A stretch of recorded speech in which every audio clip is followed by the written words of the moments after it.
शुक्लांबरधरं विष्णुं शशिवर्णं चतुर्भुजं प्रसन्नवदनं ध्यायेत् सर्वविघ्नोपशान्तयेत् आपदामपर्तारं दातारं सर्वसंपदां लोकाभिरामं श्रीरामं भूयो भूयो नमाम्यहम्. శ్రీరామాయ నమః. శ్రీరామశరణ గురుభ్యో నమః. రెండవ సర్గ మొదటి శ్లోకం.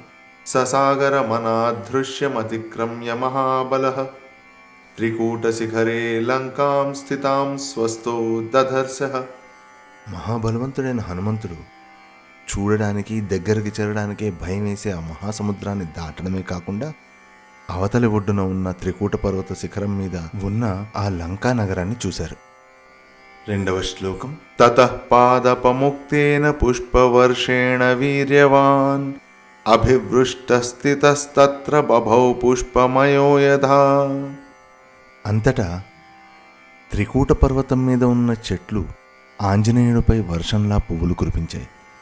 అప్పుడు ఆయన ఆ పువ్వులతో నిర్మింపబడ్డ ఒక వానరంలా చూడముచ్చటగా ప్రకాశిస్తూ ఉన్నారు. మూడవ శ్లోకం. యోజనానాం శతం శ్రీమాన్ తీర్త్వాప్యుత్తమ విక్రమః అనిశ్వసన్ కపిస్తత్ర నగ్లానిమధిగచ్చతి. శుభలక్షణాలతో నిండి శ్రేష్టమైన పరాక్రమం గల ఆ హనుమంతుడు 100 యోజనాల సముద్రాన్ని దాటి నిట్టూర్పైన విడవకుండా ఎటువంటి శ్రమ పొందకుండా సుఖంగా నిలిచి ఉన్నాడు. నాలుగవ శ్లోకం. శతాన్యహం యోజనానాం క్రమేయం సుబహూన్యపి కిం పునః సాగరస్యాంతం సంఖ్యాతం శతయోజనం. ఈ శ్లోకం హనుమ తన మనస్సులో తాను మాట్లాడుకుంటున్నట్టుగా రచింపబడినది. నేను అనేక వందల యోజనాలు కూడా దాటిపోగలను. అలాంటిది లెక్క పెట్టదగిన 100 యోజనాలున్న ఈ సముద్రాన్ని వేరుగా చెప్పాలా? ఐదవ శ్లోకం. సతు వీర్యవతాం శ్రేష్ఠ ప్లవతామపి చోత్తమః జగామ వేగవాం లంకాం లంఘయిత్వా మహోదధిం. బలవంతులలో అగ్రగణ్యుడు, వానరులలో శ్రేష్ఠుడు అయిన హనుమంతుడు మహావేగంతో ఆ విధంగా సముద్రాన్ని దాటి లంకకి చేరుకున్నారు. ఆరవ శ్లోకం. శాద్వలాని చ నీలాని గంధవంతి వనాని చ గండవంతి చ మధ్యేన జగామనాగవంతి చ. హనుమంతుల వారు అక్కడి నుంచి దట్టంగా ఉన్న పచ్చిక బయళ్ళు, సువాసనలు వెదజల్లే చెట్లతో కూడి ఉన్న చిన్న చిన్న పర్వతాలు, పెద్ద పెద్ద రాతి బండలు కలిగి ఉన్న సుందరమైన వనాలను చూస్తూ వాటి మధ్య నుండి ముందుకు సాగిపోయారు. ఏడవ శ్లోకం. శైలాంశ్చ తరు సంచన్నాన్ వనరాజీశ్చ పుష్పితాః అభిచక్రామ తేజస్వీ హనుమాన్ ప్లవగర్షభ. చెట్లతో నిండిన కొండలను, పుష్పాలతో నిండిపోయిన వనశ్రేణులను అనగా వనాలను చూస్తూ మహా తేజస్వి అయిన హనుమంతుల వారు ముందుకు సాగిపోతున్నారు. ఎనిమిదవ శ్లోకం. సతస్మిన్నచలే తిష్టన్ వనాన్ ఉపవనాని చ సనగాగ్రే చ తాం లంకాం దదర్శ పవనాత్మజః. హనుమంతుల వారు అక్కడ ఉన్న ఒక కొండ మీద నిలబడి అక్కడున్న వనాలను, ఉపవనాలని మరియు త్రికూట పర్వతం యొక్క శిఖరం మీద ఉన్న ఆ లంకా నగరాన్ని చూశారు. తొమ్మిదవ శ్లోకం. సరళాన్ కర్ణికారాంశ్చ ఖర్జూరాంశ్చ సుపుష్పితాన్ ప్రియాళాన్ ముచులిందాంశ్చ కుటజాన్ కేతకానపి. 9, 10, 11, 12, 13 ఈ 5 శ్లోకాలను కలిపి చదివితే గానీ మనం పూర్తిగా అర్థం చేసుకోలేం. అందుకని 13వ శ్లోకం తర్వాత ఈ 5 శ్లోకాల తాత్పర్యము కలిపి తెలుసుకుందాం. 10వ శ్లోకం.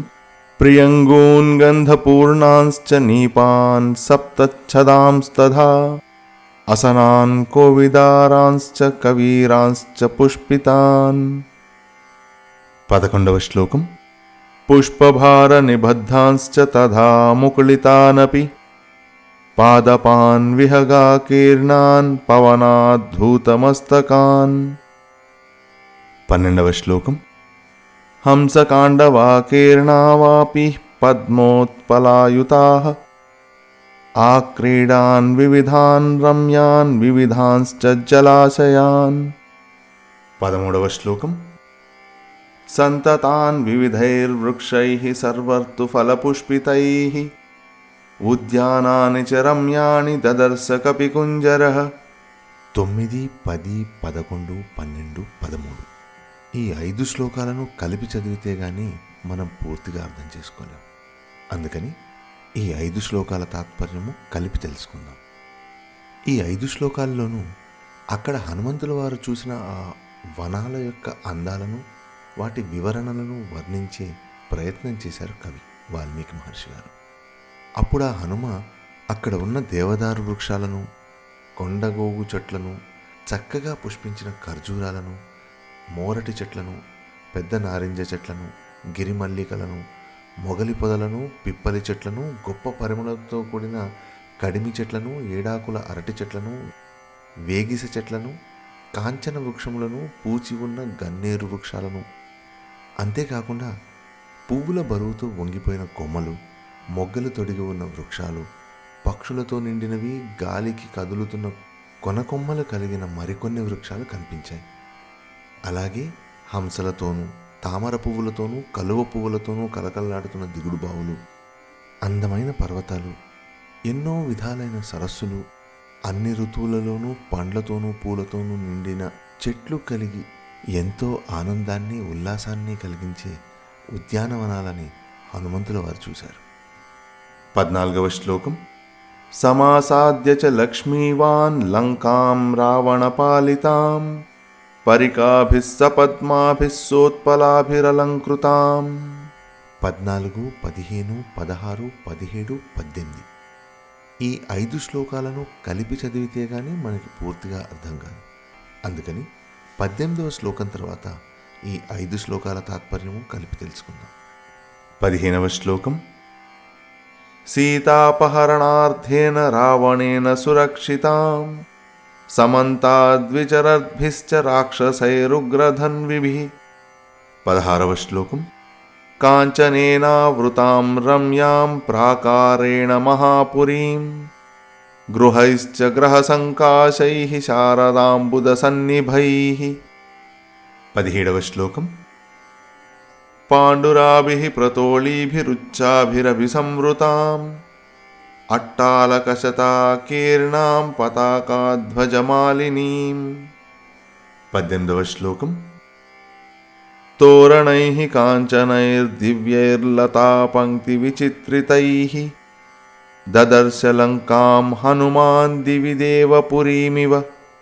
14, 15, 16, 17, 18 ఈ 5 శ్లోకాలను కలిపి చదివితే గానీ మనకి పూర్తిగా అర్థం కాదు. అందుకని ఈ 5 శ్లోకాల తాత్పర్యము కలిపి తెలుసుకుందాం. ఈ 5 శ్లోకాలు కూడా హనుమంతుల వారు లంకను చేరి అక్కడ ఉన్న ఆ ఉద్యానవనాలను, లంకా నగరాన్ని చూసి ఆయనకు కలిగిన భావాన్ని, ఆయన్ని చూసిన దాన్ని వాల్మీకి మహర్షి వారు మన ముందు ఇలా వర్ణించారు. హనుమంతుల వారు రావణునిచే పాలింపబడుతున్న లంకను చేరి పద్మములతోనూ, కలువలతోనూ శోభిల్లుతున్న అగర్తలను చూశారు. అలాగే రాక్షసులు భయంకరమైన శస్త్రాలు అనగా ఆయుధాలు ధరించి అన్ని మూలలందు సంచరిస్తూ లంకను కాపాడటం కూడా హనుమ చూశారు. ఆ మహానగరాన్ని చుట్టి ఉన్న బంగారు ప్రాకారాలను, అత్యున్నతములైన తెల్లని కాంతితో ప్రకాశిస్తున్న భవనాలను చూశారు. తెల్లని భవనములతో ప్రకాశించే దీర్ఘములైన రాజవీధులు అనగా ఎంతో దూరం కలిగి ఉన్న రాజవీధులని, పతాకాలతో కూడిన ధ్వజాలతో ప్రకాశిస్తున్న ఎన్నో కోట బురుజులను చూశారు ఆయన. అలాగే వివిధ శిల్పాలతో దివ్యమైన బంగారు గోపుర ద్వారాలు కూడా ఆయన చూశారు. ఇలాంటి ఎన్నో విశేషాలున్న ఆ లంకా నగరం హనుమంతుల వారికి స్వర్గంలో ఉన్న అమరావతిలాగా ఎంతో ఆనందంగా కనిపించింది. 19వ శ్లోకం. గిరిమూర్ధ్ని స్థితాం లంకాం పాండురైర్భవనైః శుభైః దదర్శ స కపిశ్రేష్ఠః పురమాకాశగం యథా. తెల్లని మంగళకరమైన ఆ భవనాలు పర్వత శిఖరం మీద ప్రకాశిస్తూ ఆ నగరం ఆకాశంలో నిర్మింపబడిన పట్టణంలాగా హనుమంతుల వారికి కనిపించింది. 20వ శ్లోకం. పాలితాం రాక్షసేంద్రేణ నిర్మితాం విశ్వకర్మణా ప్లవమానామివాకాశే దదర్శ హనుమాన్ పురీ. ప్రస్తుతం రావణాసురుడే పాలిస్తున్నప్పటికీ విశ్వకర్మ ప్రత్యేకమైన శ్రద్ధతో నిర్మించిన ఆ లంకానగరం ఆకాశంలో ఎగురుతోందా అన్నట్టు హనుమంతుల వారికి కనిపించింది. 21వ శ్లోకం. వప్రప్రాకార జగనాం విపులాంబునవాంబరాం శతఘ్నీశూలకేశాంతామట్టాలకవతం సకాం. 21వ శ్లోకం మరియు 22వ శ్లోకం ఈ రెండు శ్లోకాలని కలిపి చదివితే గానీ మనకి పూర్తిగా అర్థం కాదు. అందుకని 22వ శ్లోకం తర్వాత మనం ఈ తాత్పర్యం తెలుసుకుందాం. 22వ శ్లోకం. మనసేవ కృతాం లంకాం నిర్మితాం విశ్వకర్మణా ద్వారముత్తరమాసాద్య చింతయామాస వానరః. ఈ శ్లోకాలలో కవి వాల్మీకి మహర్షి లంకా నగరాన్ని ఒక సుందరాంగిలాగా ఉందని వర్ణిస్తూ మన ముందు ఆవిష్కరించారు. ఈ నగరంలో కోటలు ప్రాకారాలు ఒక సుందరి జగనమూలె అనగా నడుములాగాను, సాగర జలము ఆమె ధరించిన వస్త్రాలలాగాను, ప్రాకారం పైనున్న శతఘ్నులు శూలాలు కేశాల వలె, అందులో ఉన్న బురుజులు సిగలో ధరించిన పువ్వుల్లాగా కనిపిస్తున్నాయి. ఈ నగరాన్ని విశ్వకర్మ మనస్సుతో ముందుగా సుందరంగా ఊహించుకుని సరిగ్గా అంత అద్భుతంగా నిర్మించినట్టు కనిపిస్తోంది. అలాంటి ఆ నగరం యొక్క ఉత్తర ద్వారాన్ని చేరిన మారుతి అనగా హనుమంతుడు ఈ విధంగా ఆలోచిస్తున్నారు. 23వ శ్లోకం. కైలాస శిఖర ప్రఖ్యామాలిఖంతీమివాంబరం డీయమానామివాకాశముచ్ఛ్రితైర్భవనోత్తమైః. 23, 24, 25, 26 ఈ 4 శ్లోకాలని కలిపి చదివితే గానీ మనకు పూర్తిగా అర్థం కాదు. అందుకని ఈ 4 శ్లోకాల తాత్పర్యం 26వ శ్లోకం తర్వాత తెలుసుకుందాం. 24వ శ్లోకం. సంపూర్ణాం రాక్షసైర్ఘోరైర్నాగైర్భోగవతీమివ అచింత్యాం సుకృతాం స్పష్టాం కుబేరాధ్యుషితాం పురా. 25వ శ్లోకం. దంశ్రుభిర్బహుభిః శూరైః శూలపట్టిసపాణిభిః రక్షితాం రాక్షసైర్ఘోరై గుహామాసీ విషైరివ. 26వ శ్లోకం. తస్యాశ్చ మహతీం గుప్తిం సాగరం చ నిరీక్ష్య సః రావణం చ రిపుం ఘోరం చింతయామాస వానరః. లంకానగరం కైలాస శిఖరంలాగా కనిపిస్తూ ఆకాశాన్ని అంటుకుంటున్నట్టుగా ఉంది. ఆ లంకానగరం ఆకాశంలో ఎగురుతోందా అన్నట్టు కనిపిస్తోంది. సర్పములతో నిండిన పాతాళలోకంలాగా ఆ నగరం భీకరమైన రాక్షసులతో నిండి ఉంది. ఈ అద్భుతమైన వైభవం కలిగి ఊహాతీతమైన సౌందర్యం గల ఆ నగరంలో మొదట్లో కుబేరుడు నివసిస్తూ ఉండేవాడు. నిధులున్న గుహల్ని సర్పాలు కాపాడినట్టు ఈ నగరాన్ని భయంకరమైన ఆయుధాలు ధరించిన రాక్షసులు జాగరూకులై కాస్తున్నారు. అలాంటి ఈ నగరానికి గల రక్షణ వ్యవస్థను, చుట్టూ ఉన్న మహాసముద్రాన్ని, శత్రువైన రావణాసురుణ్ణి మనసులో తలుచుకుని హనుమ ఈ రీతిగా చింతింపసాగాడు. 27వ శ్లోకం. ఆగత్యాపీహ హరయో భవిష్యంతి నిరర్ధకా నహి యుద్ధేన వై లంకా శక్యా జేతుం సురైరపి. వానరులందరూ ఇక్కడికి దండెత్తి వచ్చినా వీళ్ళని ఏమీ చేయలేరు. దేవతలు కూడా యుద్ధం చేసి నగరాన్ని జయించలేరు. 28వ శ్లోకం. ఇమాం తు విషమాం దుర్గాం లంకాం రావణ పాలితాం ప్రాప్యాపి స మహాబాహు కిం కరిష్యతి రాఘవః. అత్యంత కష్టం, ప్రవేశించడానికి శక్యం కాని రావణ రక్షితమైన ఈ లంకను ఏదో విధంగా చేరుకున్న ఎంతటి పరాక్రమవంతుడైనా శ్రీరాముడు మాత్రం వీరి ముందు ఏం చేయగలడు. 29వ శ్లోకం. అవకాశో న సాంత్వస్య రాక్షసేష్యభిగమ్యతే న దానస్య న భేదస్య నైవ యుద్ధస్య దృశ్యతే. ఈ రాక్షసులు రాక్షస ప్రవృత్తి గలవారగుటచే మంచి మాటలకు లొంగరు. అమిత ధనాఢ్యులు అనగా ఎంతో ధనం కలవారు అవటం చేత ద్రవ్యంతో అనగా డబ్బుతో కూడా స్వాధీనులు కారు. చాలా ఐకమత్యం ఉన్నవారు కాబట్టి భేదోపాయం కూడా వీళ్ళ మీద పనిచేయదు. గొప్ప బుద్ధి చాతుర్యము పరాక్రమము ఉన్నవాళ్ళు కాబట్టి యుద్ధంలో కూడా వీళ్ళని స్వాధీనం చేసుకోలేం.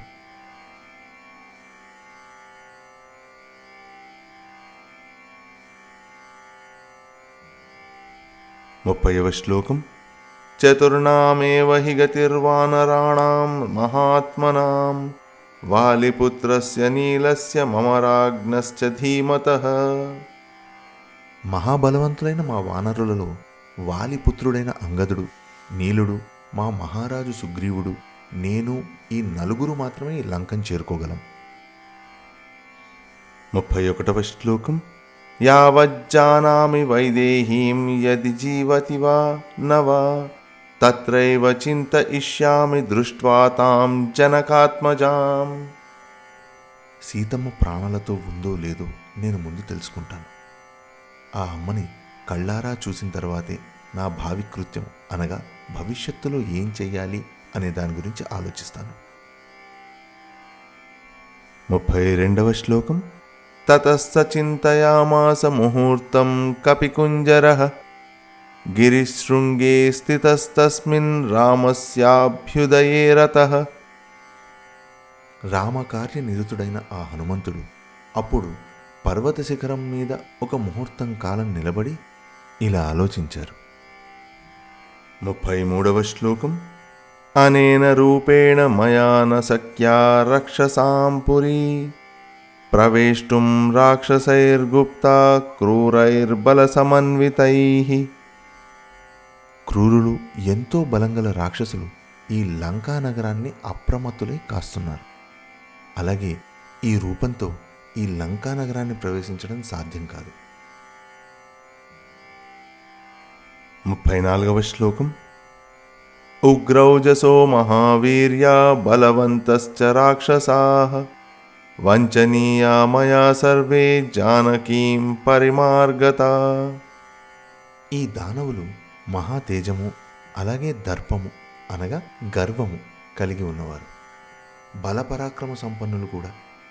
సీతాదేవిని అన్వేషించడానికి పూనుకున్న నేను వీరందరినీ వంచింపవలసిందే.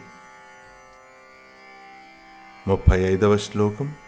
లక్ష్యాలక్షేణ రూపేణ రాత్రౌ లంకాపురీమయా ప్రవేష్టుం ప్రాప్తకాలం మే కృత్యం సాధయితుం మహత్. రాక్షసులకు కనిపించేంత శరీరం కాకుండా లంక అంతా తిరగడానికి సులువుగా ఉండే నా సామాన్య రూపాన్ని ధరించి రాత్రి సమయంలో లంకలో ప్రవేశించి నా కర్తవ్యాన్ని సాధించుకోవడం ఉచితమైన కార్యమవుతుంది. 36వ శ్లోకం. తాం పురీం తాదృశీం దృష్ట్వా దురాదర్శాం సురాసురైః హనుమాన్ చింతయామాస వినిశ్చిత్య ముహుర్ముహుః.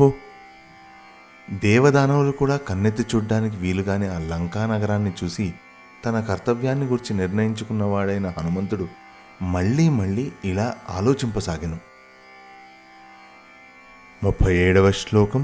కేనోపాయేన వశ్యేయం మైథిలీం జనకాత్మజాం అదృష్టో రాక్షసేంద్రేణ రావణేన దురాత్మనా.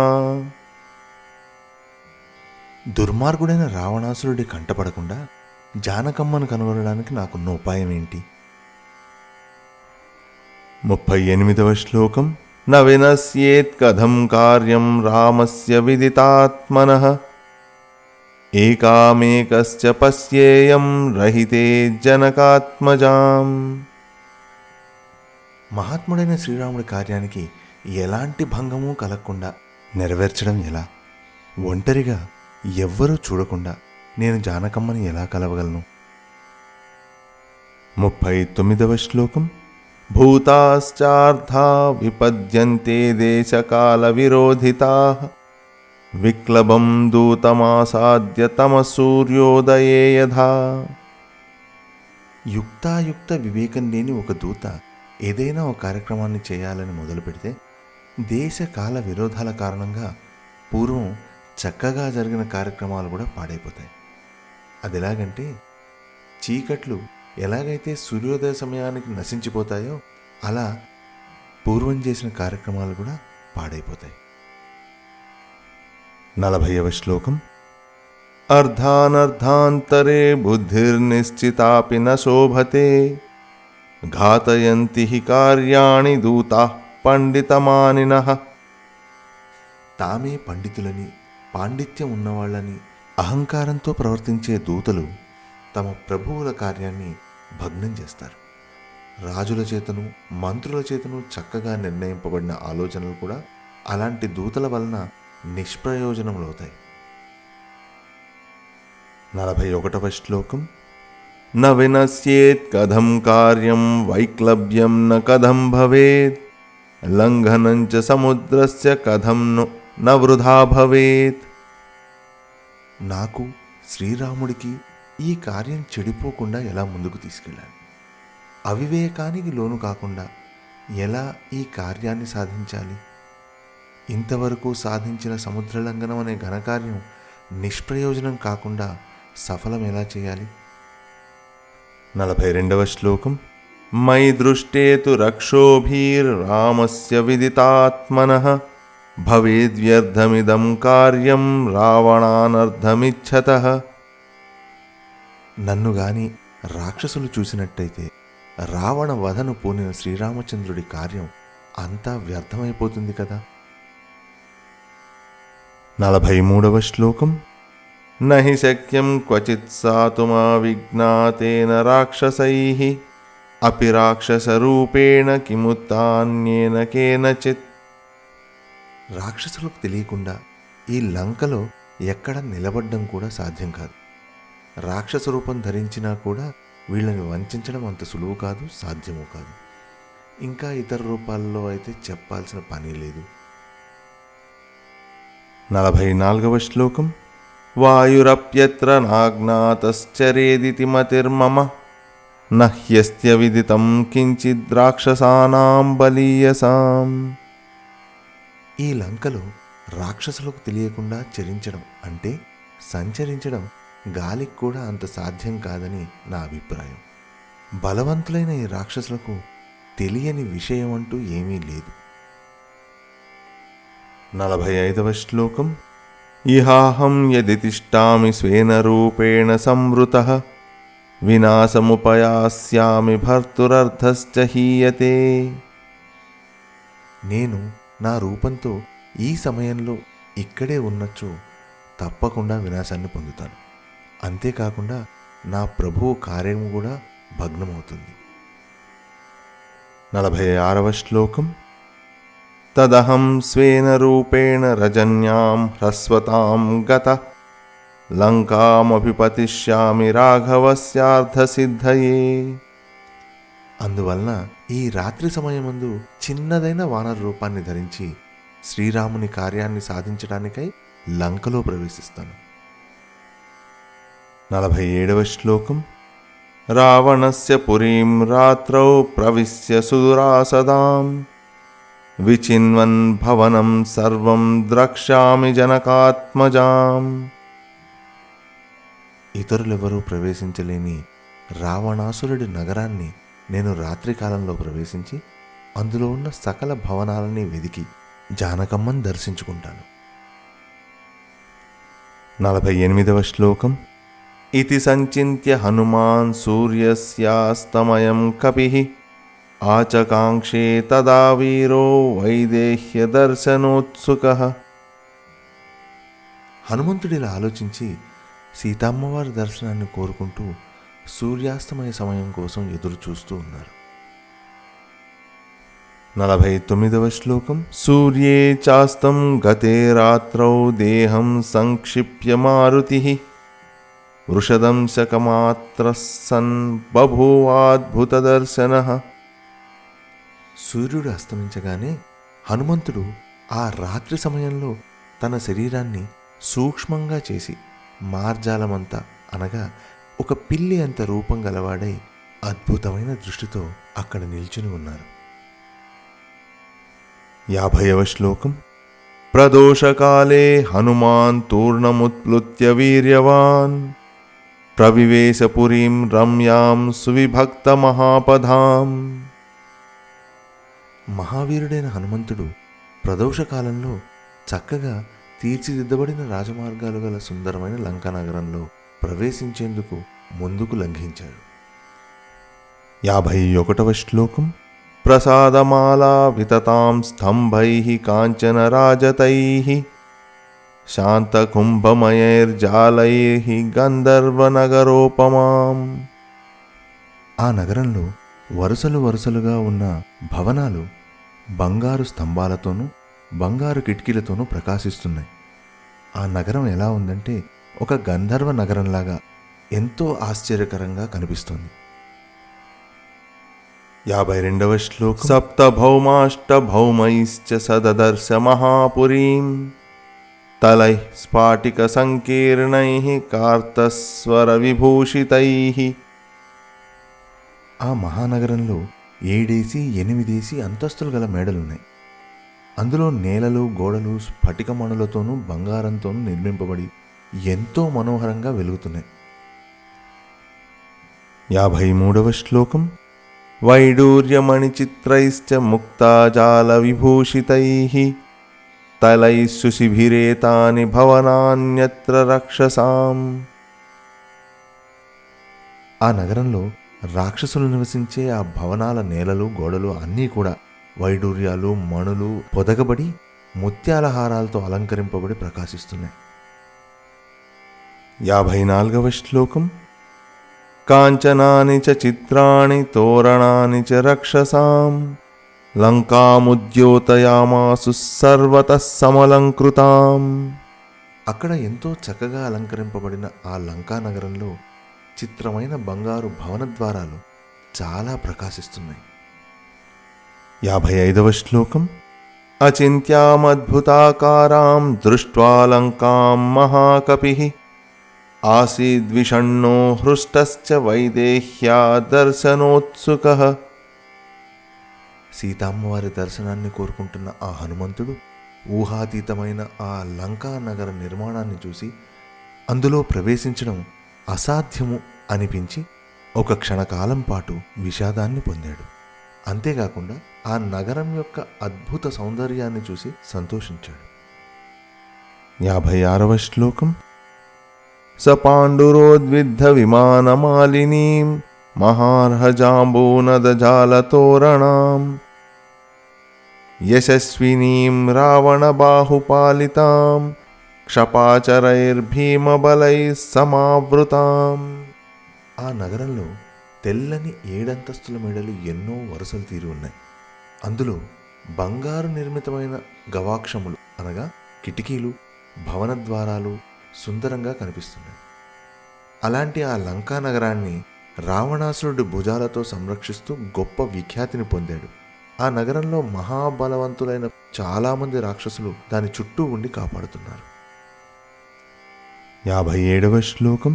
చంద్రోపి సాచివ్యమివాస్య కుర్వన్ తారాగణైర్మధ్యగతో విరాజన్ జ్యోత్స్నావితానేన వితత్య లోకముత్తిష్టతే నైక సహస్రరశ్మిః. చంద్రుడు కూడా హనుమంతుడికి సాయం చేయాలని తలుచుకున్నవాడై ఆకాశం మధ్యలో నక్షత్రగణంతో ప్రకాశిస్తూ తన వెన్నెలతో లోకాన్ని నింపుతూ అనంతమైన కిరణాలతో విరాజిల్లుతూ ఉదయించాడు.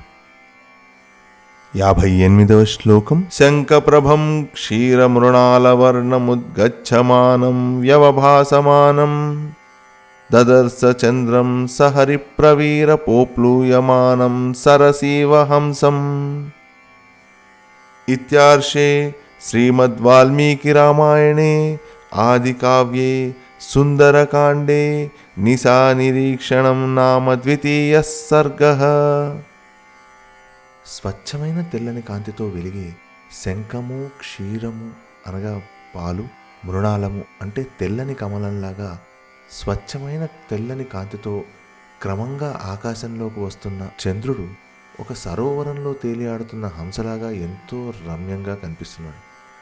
అలాంటి చంద్రుణ్ణి వానర శ్రేష్ఠుడైన హనుమంతుడు తిలకించెను. ఇది శ్రీమద్ సుందరకాండమున నిశానిరీక్షణము అనే 2వ సర్గము.